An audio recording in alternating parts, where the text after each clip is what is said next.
اگر آج اس چیز کا اعلان کر دیا جائے کہ کل صبح جو شخص بھی فجر کی نماز مسجد میں ادا کرے گا پر پرسن اس کو 5,000 روپیہ ملے گا،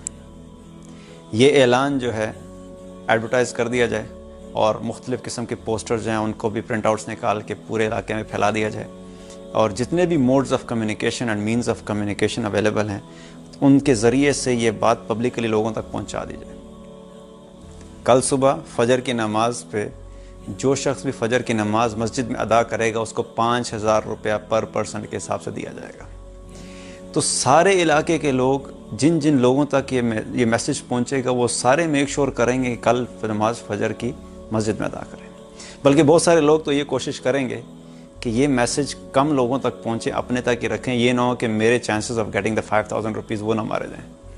کہ میرا جو چانس ہے 5,000 روپیہ لینے کا یہ بہت سارے لوگ ہو گے تو یہ نہ ہو کہ میں ہی نہ گھس سکوں مسجد میں، تو وہ کوشش یہ کریں گے کہ میسج کم سے کم لوگوں تک پہنچے۔ اور جو شخص کبھی بھی فجر کے لیے نہیں گیا مسجد، وہ بھی رات کو سونے سے پہلے اپنی بیوی کو جا کے کہ دیکھو مجھے صبح 3 بجے اٹھا دینا،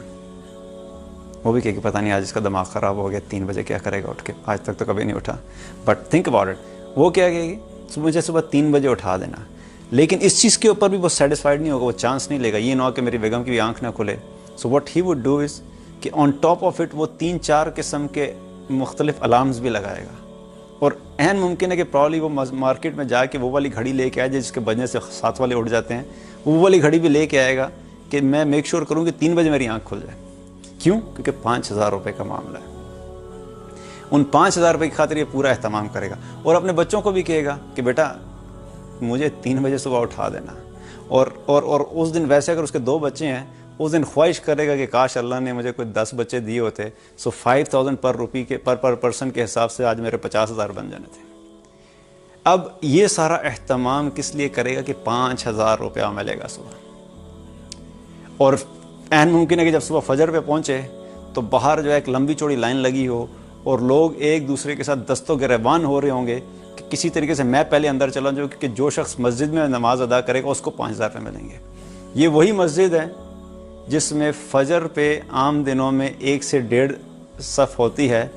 اور بہت بڑی لگ رہی ہوتی ہے، اس 5,000 روپے کے اعلان کے بعد یہ مسجد بہت چھوٹی لگنے لگ جائے گی۔ یہ ہمارا ایمان ہے 5,000 روپے کی خاطر۔ Now let me tell you the value of 2 رکعات، 2 رکعات فجر کی سنت کی جو ویلیو ہے نبی صلی اللہ علیہ وسلم نے فرمایا اس کی کیا حیثیت ہے۔ اب آپ ایک اسکیل لیں، ایک ترازو لیں، اس کے ایک پلڑے میں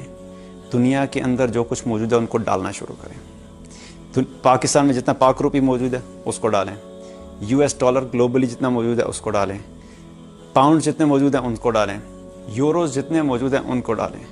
پوری دنیا میں جتنا گولڈ پڑا ہوا ہے، گولڈ ریزروز پڑے ہیں، ان تمام گولڈ ریزروز کو نکالیں اور اس پلڑے میں ڈال دیں۔ پوری دنیا میں جتنی انٹرنیشنلی ویل نون پراپرٹیز ہیں ان سب پراپرٹیز کو بھی ڈال دیں، جو ہیرے جواہرات موجود ہیں ان کو بھی ڈال دیں، زمین میں جو کچھ موجود ہے، جتنے خزانے موجود ہیں ان تمام خزانوں میں اس کو نکالیں، اس کو بھی ڈال دیں، پہاڑوں میں جو کچھ اللہ تعالیٰ نے خزانے ڈالے ہیں ان کو بھی نکالیں، اس کو بھی ڈال دیں۔ اب یہ پلڑا دنیا میں جو کچھ بھی آپ سوچ سکتے ہیں، any thing which you can think about, وہ ساری چیزیں ڈال دیں اس میں، اور دوسری طرف ایک پلڑا ہو جس میں فجر کی 2 رکعات سنت کو ڈالیں۔ اب صحیح مسلم کی روایت کے مطابق نبی صلی اللہ علیہ وسلم نے فرمایا ایک طرف یہ سارا مال ہے اور دوسری طرف فجر کی 2 رکعات سنت ہے، ان 2 رکعات سنت کے بارے میں نبی صلی اللہ علیہ وسلم نے فرمایا خیر من الدنیا وما فیہا، یہ 2 رکعات فجر کی سنت جو ہے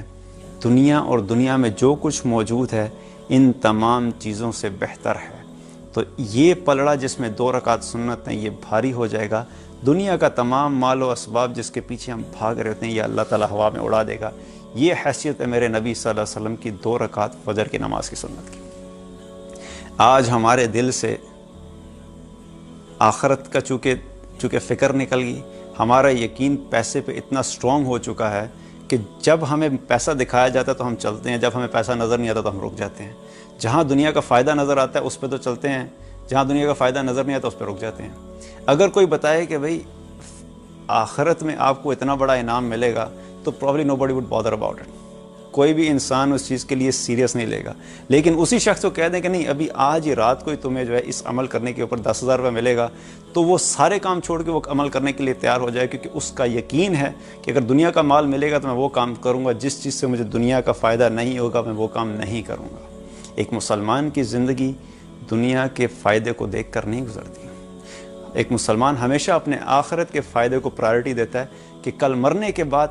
جو عمل میرے کام آئے گا اس کو میں نہیں چھوڑوں گا, باقی ساری چیزیں میرے لیے سیکنڈ پرائرٹی ہیں. اللہ تعالی ہمیں اتنا ایمان اور یقین عطا فرمائے کہ ہم ان تمام اعمال کے اوپر آ سکیں جن کا فائدہ ہمیں مرنے کے بعد ہوگا, کیونکہ دنیا میں تو اگر مل بھی گیا تو بہت تھوڑے عرصے کا ہے, لیکن اصل ضرورت اس وقت محسوس ہوگی جب مرنے کے بعد تمام اسباب ٹوٹ چکے ہوں گے اور عمل کرنے کا وقت ختم ہو چکا ہوگا. اس وقت ان تمام نیکیوں کی ویلیو ہمیں پتہ لگے گی جن کو آج ہم دنیا میں بہت ہلکا سمجھتے ہیں اور آخرت کے پوائنٹ آف ویو سے ان کے لیے کام کرنے کے لیے تیار نہیں.